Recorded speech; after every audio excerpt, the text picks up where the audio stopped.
going on, guys? Mike from BavhausTV, and today we have a 2020 F97 X3M Competition, and we're going to show you guys how to do an oil change on it. Alright, so the first thing we're going to have to do is get to the oil filter housing, which is going to take a little bit of work. This piece here is going to be the first piece to remove. If you look here, there's a little piece with a lock on it, and you just put it to the unlock position, and you should just be able to sneak that guy right out. Alright, so on this side, this is the passenger. We have to do the exact same thing. Just turn the release and then lift this off. Alright, so staying on the same side, this is the passenger. We have this little bonnet seal here, and it's got two little pop rivets that need to be removed. I recommend you getting a set of clip pullers like this, so you can just get underneath them, center it out, pull, do it again, and then do the same for the other one. The other one's located underneath that piece we just removed back here, and that one came out as one piece. And then what we do next is actually just pull this back. It's already ripped from aging. BMW plastics like to do this. And that gives us access to these two bolts here, which we're gonna remove in just a moment after we do the removal of the bonnet seal on the driver's side. So let's go over there and do that next. All right, so just like the other side, we need to remove these two pop rivets here. And again, that one came out in two pieces. The rear one's back here. All right, this one also came out in two pieces.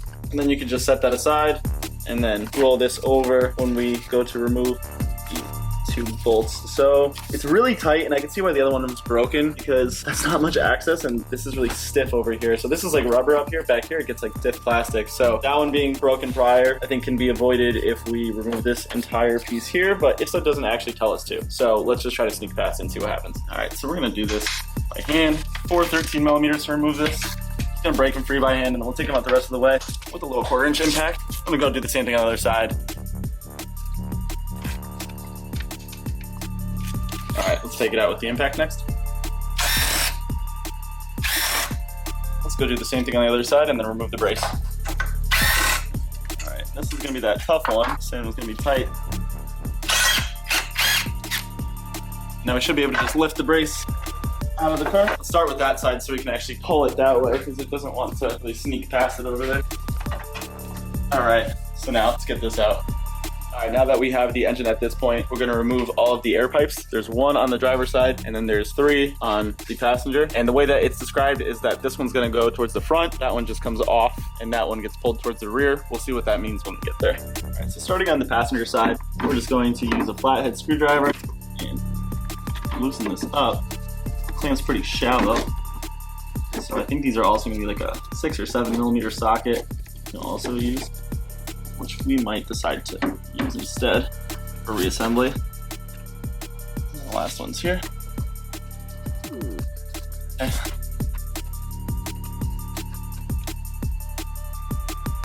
All right, let's go do the driver's side pipe next. Should be enough. All right, now the plenum is free. All right, so to remove the plenum, what we're gonna do is lift at the front and lift at the rear. Then remove the entire plenum. We're gonna show you guys where those grommets are. So grommet, grommet, grommet, grommet. And those posts are 2 on the heat exchanger intake manifold, and then 2 on the top of the cylinder head or valve cover. Okay, so we're ready to remove the oil filter housing. So the worst part is locating it. So the first step that you would need to do is actually pull this out and then pull these tabs up to release this entire bracket from here, but the previous technician just left it off. So you can also lift this off here to really get it out of the way. And right down here is the oil filter housing. So we're gonna go and remove that, but I need to be where the camera is, so you guys will just see me doing it, but that's where it's located. All right, so now that with the oil fill cap off and we've located the oil filter, what we're gonna do is lift the car up and drain the oil out. It should just make it a little bit easier to drain with the cap off, and it should make it a little less messy if we remove the oil before the filter. So let's drain the oil first. All right, so now we're underneath the vehicle, and on the big underbelly pan, you'll see that there's this circular piece. It's got 2 holes where you kind of stick your fingers in, and counterclockwise remove it. To the left to open. Underneath that, there is a 17 millimeter drain plug. It's pretty much the same as any other BMW. So we're just gonna take a 17 millimeter, pack it free, bring our drain pan underneath, and we're gonna drain the oil out. All right. There's the oil. Pretty dark, honestly. So good time to do this. And we're gonna let it go for a little bit. We're gonna grab an oil sample that's sent to the lab for analysis. We suggest that if you guys are owners of these cars, that you keep Blackstone or any other oil laboratory service records along with the car. It's a good habit to get into by sending out a little bit of oil every time you do an oil change. We're at about halfway through, we're gonna take that sample. I like to take a little bit more than I need. I can always throw it out later, but sometimes they go missing in the mail. All right, so once this is done draining, we're just gonna put the car back down and remove the filter. I'm not gonna put the fill plug back in because when you remove the filter, it kind of opens some stuff up and more oil drains out. So even though it's convenient to just wait till this drains out, put the plug back in it and then go up top, I'm gonna leave it open with the pan underneath, go up top, change the filter, come back down, torque the drain plug, and then add the oil into it. So let's go change the filter out. All right, so you need a 32 millimeter oil filter cap puller. I like to use a wobble socket because it allows me to get a little bit of angle back towards me over here. So just put that there. The dust bowl ratchet's not really necessary, but something long is good. I'm gonna attempt to keep this as clean as possible. So I'm gonna put a rag kind of just down over here. That'd be worth actually having a rag up here. All right, so just gonna put this down here onto the cap. Take our ratchet. Should only be at 25 Newton meters, but I think this went to a Valvoline last, so it's probably at like 600. Yep. All right, and as you remove it, you might hear the oil start to drain more. That's because it is. All right, looks like we're getting towards the end here. Just gonna give it a couple extra rotations just to make sure. Okay. Take this off. Put that there. Okay, it is fully removed. So now we're just gonna try to push everything out of the way so it doesn't make contact and get covered in oil. It takes a little bit of a tug. And then I like to slowly pull it out so that if there is any residual oil, it drips off into the housing, not all over the bottom end of the engine. Okay, and there's our oil filter. So here's the filter that we're gonna use for the car. It is the OE manufacturer and it's Hengst, notorious for really good filters. And that's the part number if you guys want the aftermarket. So I'll open up the box. Alright, so this one, the Hengst, says it on top. Let's just verify it's the same filter. Let's see if the one that Valvoline put in is a Hengst. I'm sure with this type of car they probably did put a genuine one in, but yeah, they actually put a genuine oil filter in, or they just did a drain and fill and didn't actually change the fluid, because I doubt that they would have went to the dealer to get a BMW M badged oil filter. So this has probably been in there for a while, but who knows. So we're gonna put this aside and do an analysis pretty much where I just rip the entire filter apart, and that's just to see if there's any solids that are caught in the filter. So I recommend you do the same.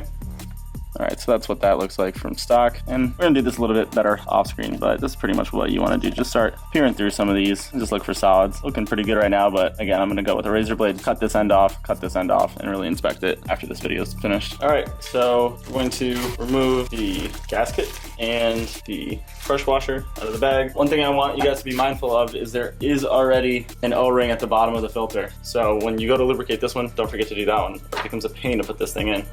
That's for B58s, S58s, everything like that. So we can remove the old gasket. And sometimes they have a little cutout area. Yeah, like right here, there's a little cutout. It kind of makes it a lot easier for you to remove the gasket. And that's where we're gonna take it from. So put that aside.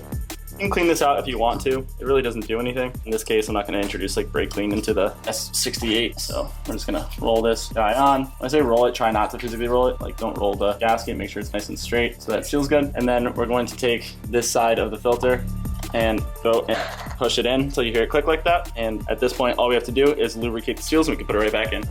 So this is the oil we're going to be using for this car. It's going to take 7 liters, and it's the Liqui Special Tech, and it's a 5W30 BFE for this generation of engines. So you can use the O30. It's just better for fuel economy, but I believe in having a little bit of heavier weight oils in cars like these. It is turbocharged, so don't go with like a 1060. It's going to be a little bit too high for some of the oil jackets within a turbocharged engine. So I would not go bigger than like a 540 if you so desire, but this is what I recommend to put in this car, and the dealer would probably give you an 030. All right, so point of that last shot was to show you guys that I was lubricating this, so make sure you lubricate those 2 filters. I was doing it, that's so sidetracked, I really forgot to mention that. All right, so now we have to put this back in, and the direction of where it goes does matter. I believe the gasket's towards the front. Actually, let me go verify real quick. All right, so the guide hole is gonna be towards the front of the vehicle, so you're not gonna be able to see it too well, but you'll feel it kind of snap into place. We're gonna get this and push it back down into here.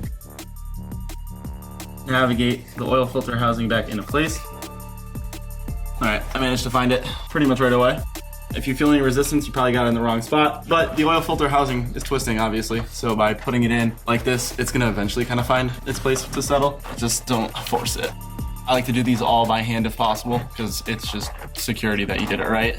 If you start driving it in with a wrench, there's a big chance you're screwing it up. Okay, it is completely sealed. So now we're just gonna go put our tools back on it. I'm gonna give it a little bit of a nudge. See it stopped right there. And I'm gonna check with the torque wrench. So it's at 25 Newton meters, I believe it is, but we're just gonna double check and verify. All right, so we have the torque wrench set to 25 Newton meters, which is the torque spec for both the oil filter housing and the fill plug. So it turned a little bit, so I do recommend using it. At this point, we can take the rag, go wipe it down real quick, make sure it's nice and clean. We can reattach this piece here. And this was off when I got it, but I'm gonna put it back on. And we are all done with the oil filter. All right, so back underneath the car, we're gonna take the beveled side of the crush washer and face it towards the oil pan, so the flat side towards the hardware, and we're gonna reinstall it. Just do this by hand. Once nice and tight by hand, we're just gonna go with a ratchet and finish the job. I changed to an extension or a deep socket just so it reaches a little bit better. Short socket was a little small with this shield here. Now we're gonna torque it to 25 Newton meters and then just clean it up. All right, so 25 Newton meters. Perfect. And take a little bit of brake clean. This stuff is liquid gold now. It's $100 a case. So I'm gonna use it sparingly. All right. Once it's clean and dry, we're just gonna take our little piece, line it back up so that all the notches fit in the grooves. We're gonna turn it clockwise to lock, and that's it. We can put the car back down. All right, so we're actually gonna put in a little bit of Ceratec. It's recommended that you use some kind of additive to protect the engine internals if you beat on the car a little bit. Obviously, this is an X3M Comp, and it is a daily driver, so we decided to go with the Ceratec. If you have a version of this car that you primarily use for track purposes, I would say use the MOS2 anti-friction in terms of liquid moly products. So what we're gonna do is just pour a little bit of oil in. I'm probably gonna throw the additional 2 quarts. This oil change requires 7 liters. We're gonna probably put in 2 liters first, then I'm gonna put the Ceratec in, and then I'm gonna put the other 5 in, just so that the Ceratec isn't all in one place. It is a solid, so there is gonna be ceramic material inside the engine for a period of time. I think it's gonna be like boron. So if you see high amounts of boron on your Blackstone receipts, that's the Ceratec coming out, which is a good thing, but it goes in, it coats, and then next oil change it will be removed. With a car like this, I would recommend every oil change you use a little bit. So we're gonna use those 2 liters right there of the Special Tech, the FE oil. I'm gonna open the Ceratec. Comes with a little application date thing to put, like a window sticker, put in your window. And we're just gonna pour that Ceratec in. Looks like clay colored. I like to let it chill because it takes a little bit to come out fully. So once that's kind of dripped out, we'll put the extra 5 liters in. So you're supposed to shake it. I forgot to shake it just because we're filming. So I just put some oil in it and I'm gonna shake it up the rest of the way. And that's just to get any solids that are on the bottom kind of out, liquid, and then into the engine. So if you forget, this is one way to kind of catch up. It's gonna mix in the engine almost immediately, but see this kind of comes out creamy looking. Yeah, so that's a mix of oil and Ceratec. Okay. Now we can put the other 5 liters in.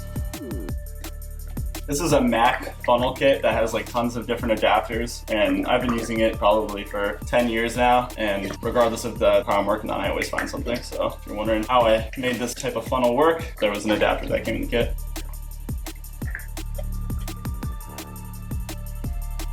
All right, so this is 7 quarts of oil with the Ceratec treatment. Liquid moly actually includes on their stickers what type of oil was used, and then weight of it, and then you can put the next service due. So this is actually a peel-off sticker you throw on the window, and then you have Ceratec one if you choose to use those. Those are right there.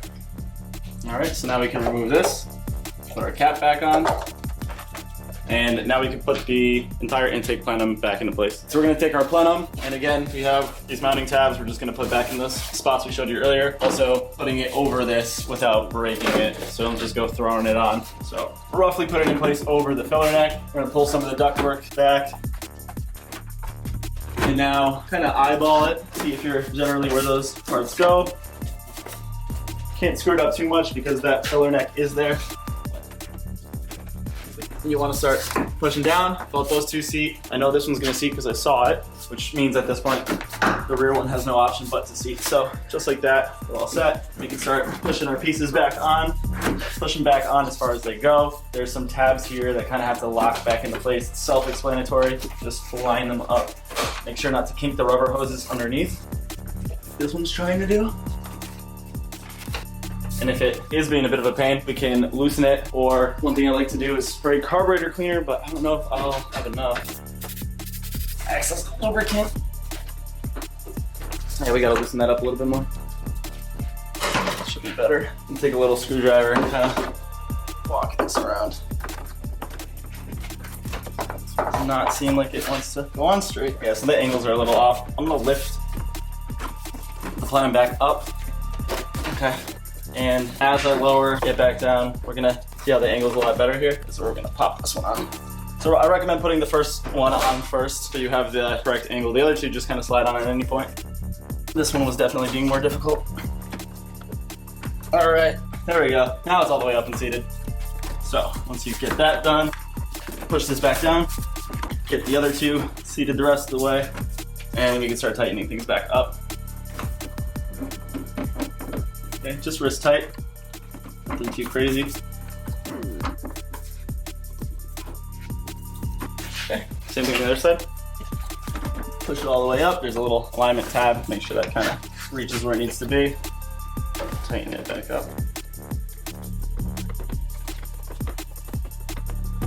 Right around there, give it a tug. All right, so the next thing we're gonna do is reinstall the brace. We're gonna start on the passenger side and kind of wiggle this brace back into place. Something like that. And then we have our 4 13mm nuts that go back on. Two on the other side. Gonna impact them with a 1/4 inch, slightly.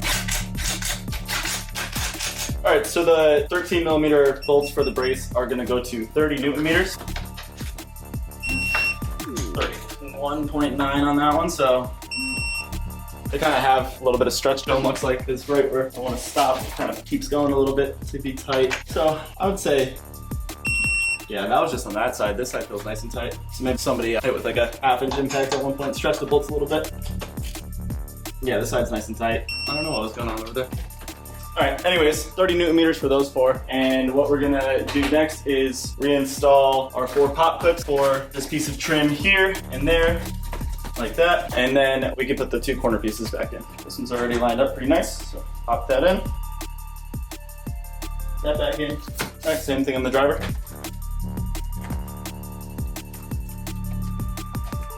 All right, now we can reinstall these pieces here. All right, so when you reinstall this, there's this little lip tab here. There's a hole back here that just needs to go into first, and that's kind of what retains it in the back. So just make sure that you're lined up there, and then as soon as you are, you can put it down.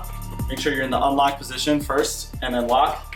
Give it a little tug, and you're all set. All right, so similarly on this side, there's just 2 tabs and 2 holes here and here, and we're just gonna line those up first. See, that one was outside, so you wanna make sure it's going inside. Put it down, make sure it's in the unlock position, lock, give it a tug, and we're all set. All right, so at this point, our oil change is nearly complete. We still have to go inside the car and reset the oil light. All right, so let's just start the car to get some oil going through it. All right, so next we need to reset the service lights. There's an inspection light, a vehicle check, and an engine oil 1600 miles overdue. So we're gonna open Pro Tool, go to multi-ECU, service reset, and we're going to reset the oil interval. Let's confirm. Operation successful. And if you look up here, engine oil now says okay. Yeah, so we have 7,000 miles. We're gonna do it sooner than that. All right, so we are using ISTA now. We're gonna go to vehicle management, and I think I'm gonna go to service function. From here, we're gonna click maintenance and pre-delivery check. Then the drop downs will say reset CBS condition-based reset, CBS reset UDS. Open up the procedure. It's gonna put the time into the car. Engine oil's reset. Front and rear brake are not calculated. Brake fluid is still good to go. Visual check here, we can reset. And then here we have vehicle inspection. We'll reset that as well. We can only do one at a time. So let's do this one. Let's continue, vehicle check. All right, so it has to be done when an oil change is done. Now if you look, vehicle check is okay. Now we have to do vehicle inspection, which I think I'm just gonna do through the HUD here. And for some reason it says 2011, I have no idea. So we're just gonna set this for something like, the car was just registered. So let's say 2 years from April, and we'll go to 2025. and now all of our lights are good. So we did the engine oil with Pro Tool. We could have done it with ISTA, but for some reason visual check wasn't an option with Pro Tool, so we used ISTA for visual check, and vehicle inspection we just did through the iDrive unit here. So at this point, we're all set. We can go take it for a little test drive, make sure everything's good with it. As always, thanks for watching BavhausTV. I hope this video was helpful. We got some other videos on this car coming out already online, so be sure to poke around our channel, like, comment, subscribe, show your friends. But until next time, thanks for watching BavhausTV.